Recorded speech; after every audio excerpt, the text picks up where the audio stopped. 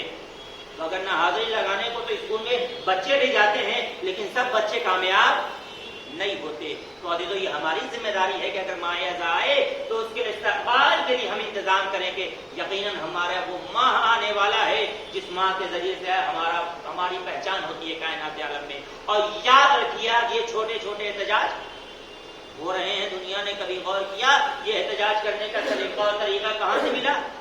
ابھی اس سے پہلے ایک احتجاج ہوا، اعلی پیمانے پہ احتجاج ہوا۔ میں امت مسلمہ سے ایک سوال کرنا چاہتا ہوں، بہت توجہ دینا نہیں مانتا کہ یہ احتجاج کا سلیقہ اور طریقہ کہاں سے ہمیں ملا؟ اگر آپ کسی سے سوال کیجئے، اہل علم سے سوال کیجئے کہ بھائی یہ بتائیے کہ یہ آپ جو احتجاج کر رہے ہیں کس بیس پر کر رہے ہیں، تو وہ ایک ہی جواب دے گا کہ بھائی ظلم کے خلاف ہم احتجاج کر رہے ہیں، ظلم کے خلاف ہم احتجاج کر رہے ہیں۔ تو آئیے تاریخ انسانیت اٹھا کر دیکھا جائے کہ سب سے پہلا احتجاج کہاں ہوا ہے۔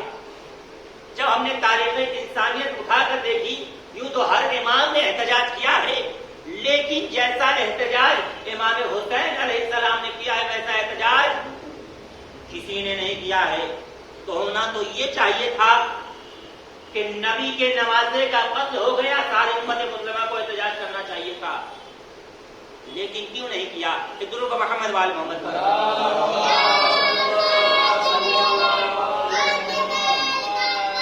آج جو دنیا نے احتجاج کا سلیقہ اور طریقہ سیکھا ہے، کربلا سے سیکھا ہے احتجاج کا طریقہ، کربلا سے سیکھا ہے احتجاج کا سلیقہ۔ کیوں؟ اس لیے کہ ظلم کے خلاف اگر ظلم سے نہ لڑ سکتے ہو تو ظلم کے خلاف حق کی آواز بلند کرو۔ حق میں اتنی طاقت ہے کہ وہ ظلم کی لاکھ آندھی آئے ان آندھیوں کو دبا کر راکھ کر دیتی ہے۔ ایک ضرور محمد والے محمد پر میں امت مسلمہ سے ایک سوال کرنا چاہتا ہوں، مجھے 4 مصرے یاد آ گئے، میں چاہ رہا ہوں کہ آپ کے سماعتوں پہ نظر کرتا چلوں۔ میرا امت مسلمہ سے سوال ہے کہ درے بطول کے دکھ کا علاج کیوں نہ کیا؟ آج چھوٹی چھوٹی باتوں پہ احتجاج ہو جا رہا ہے، کسی کا ایکسیڈنٹ ہو گیا، مر گیا، لوگ احتجاج کرنے لگتے ہیں۔ ابھی کچھ دن پہلے کی بات ہے، احتجاج ہوا عالم گنج میں، کیا بھائی 2 لوگ غائب ہو گئے، روڈ بند کر دیا گیا، احتجاج ہونے لگا۔ تو چھوٹا چھوٹا احتجاج آج ہمیں دکھ رہا ہے، لیکن امت مسلمہ نے اس وقت کیوں نہیں احتجاج کیا؟ مجھے مصرع آپ کی سماعتوں پہ نظر کرنا ہے کہ دل بطول کے دکھ کا علاج کیوں نہ کیا؟ نظام غیرت ایمان رواج کیوں نہ کیا؟ دل بطول کے دکھ کا علاج کیوں نہ کیا؟ نظام غیرت ایمان رواج کیوں نہ کیا؟ تو بتاؤ سوگ میں ڈوبے ہوئے مسلمانوں حسین قتل ہوئے احتجاج کیوں نہ کیا؟ صلوات محمد وال محمد۔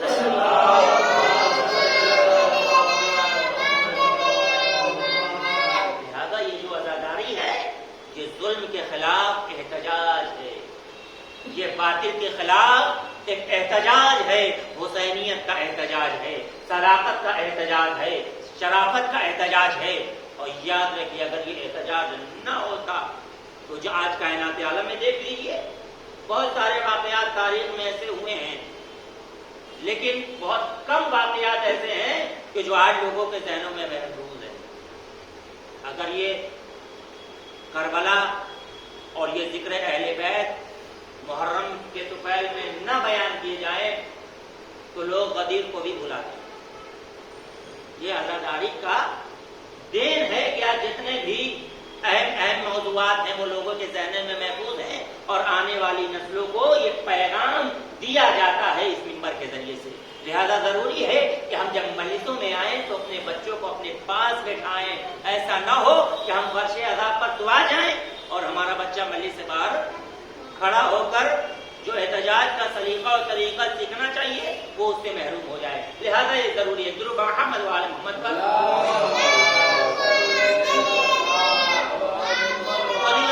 شہادت کی شب ہے، لہذا کچھ باتیں شہادت کے عنوان سے اور اس کے بعد 2 سے 4 منٹ اور آپ کی رحمت تمام. چونکہ آج اس امام کی شہادت کی تاریخ ہے امام محمد تقی علیہ السلام.